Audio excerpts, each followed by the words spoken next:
team 10 up and 5 down in the last 15 NBA Finals games. That includes all 3 games this series.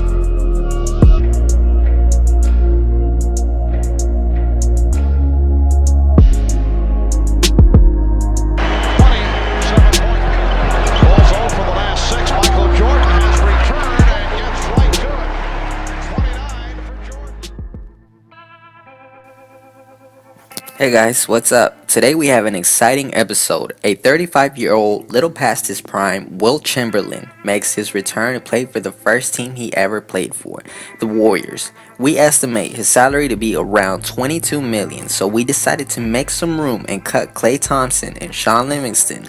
We feel that Ian Clark is a great young shooter, and in the future, he may fill in great in the shooting guard position. It was between getting rid of Klay or Draymond, but we still needed Draymond to help us out by strengthening our defense and have him along with Wilt Chamberlain. It's now the regular season. What this means by him joining the Warriors instead of either the 76ers or Lakers is that he's most likely to have a long-term success, like his team having the better record or having a better chance than the title by joining a squad that's already elite. However, his stats won't be that great playing for the Golden State. Keep in mind, you have Durant, Steph Curry, and Draymond, and each one has to contribute fairly and do their part. As opposed to if he joined the Sixers, he's less likely to win a championship, but most likely to be a dominant in his stats and possibly win MVP. But like I predicted, the Warriors start with a 10-game winning streak. They lead the league first in points, field goal efficiency, assists, steals, and in second in points allowed. Wilt Chamberlain led the league second in rebounds and in blocks. Durant, Curry, and Chamberlain all make the All-Star game and also join the conversation on who the MVP is, but neither of them end up winning it.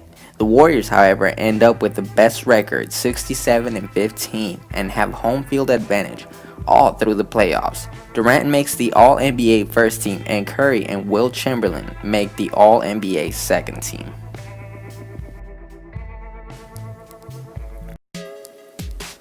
The playoffs are now here, and the Warriors are the heavy favorites coming into the postseason. First round, they go up against a great young defensive team, the 8th seed, Utah Jazz. Game 1 in Oracle, clear win for the Warriors as the Warriors blow out the Utah Jazz 131-96. Steph Curry had 38 points, 10 assists. Game 2, it was a bounce back for the Jazz as George Hill led them to victory, nailing a crucial 3-pointer to win the game. Draymond had foul trouble being ejected early in the fourth quarter, and Wilt struggled offensively, only scoring 6 points. Game 3, with the Jazz being able to win an away game, they now try to capitalize and win at home. But it was the Warriors in control the whole game, winning 120-112. Durant played really well, dropping 30 buckets. Game 4, Jazz tried to even the series 2-all, but it was the Warriors taking this one easily as they won 125-111. Wilt Chamberlain had 30 points and 10 rebounds, giving his team a huge chance to close this out next game. Game 5, it's win or go home for the Utah Jazz. The Warriors, with momentum on their side, feel it all night as they blow out the Utah Jazz 106-73. Chamberlain had 18 boards, and they now advance to the Western Conference semifinals to face the 4th seed Houston Rockets. Game 1, Warriors step ahead of Houston. They capitalize on their shot and win by a blowout 120-78. After this game, we're led to believe the Warriors might win the whole thing with ease. Durant contributed big with 37 points. Game 2, Rockets come in to Oracle feeding off their loss last game and playing more motivated as they beat the Warriors 123-93. James Harden balls out with 36 points and 15 assists. Game 3 in Houston, Texas. With the Rockets fresh off a win, they try to close out a win here in their own home court.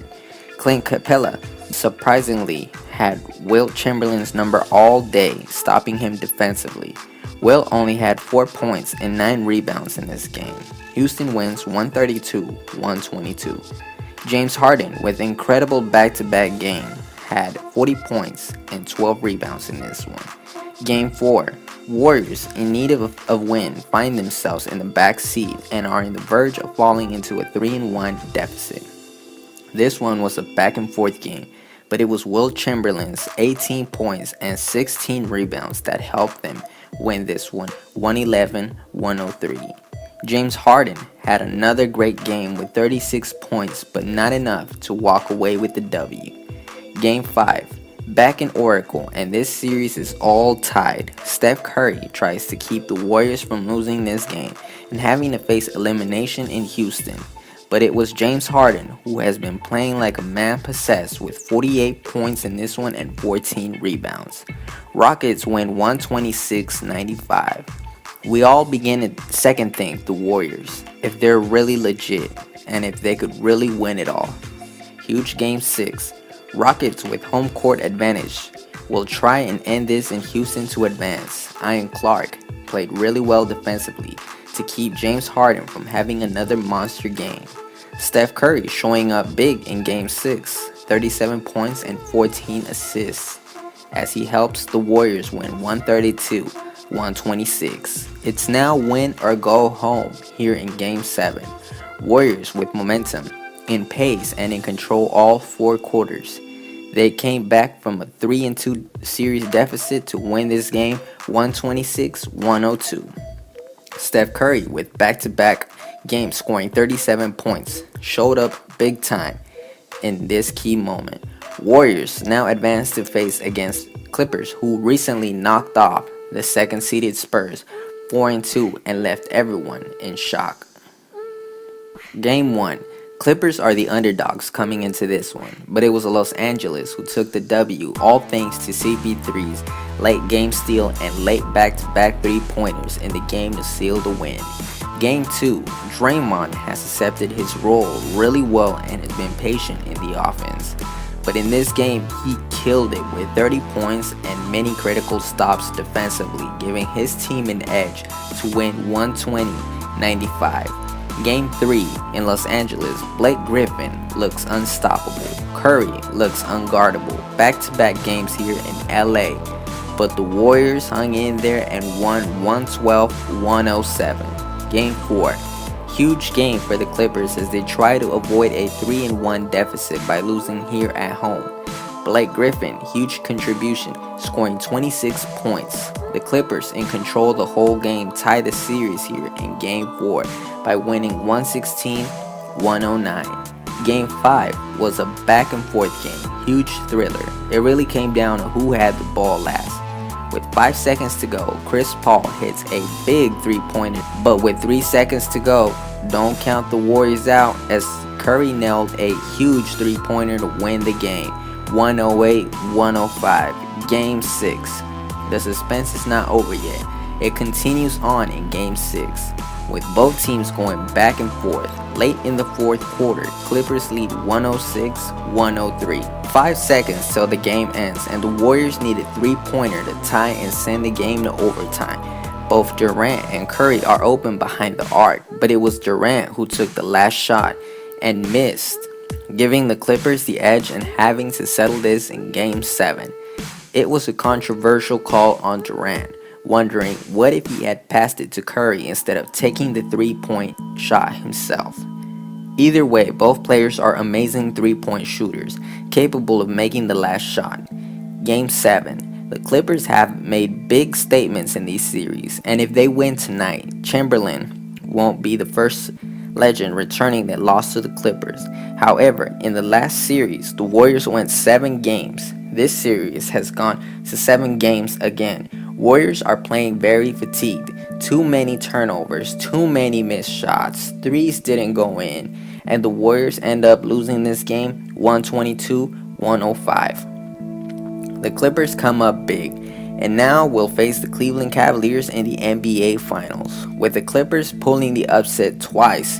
And this series is probably trying to tell us something. Look out for the Clippers. I know Doc Rivers has mentioned that if they don't have a lot of time together before this team breaks up, but maybe they'll push for a win just as hard as they've done in these series. Big props to DeAndre Jordan, who really played well defensively and matched up great against Wilt Chamberlain in this series.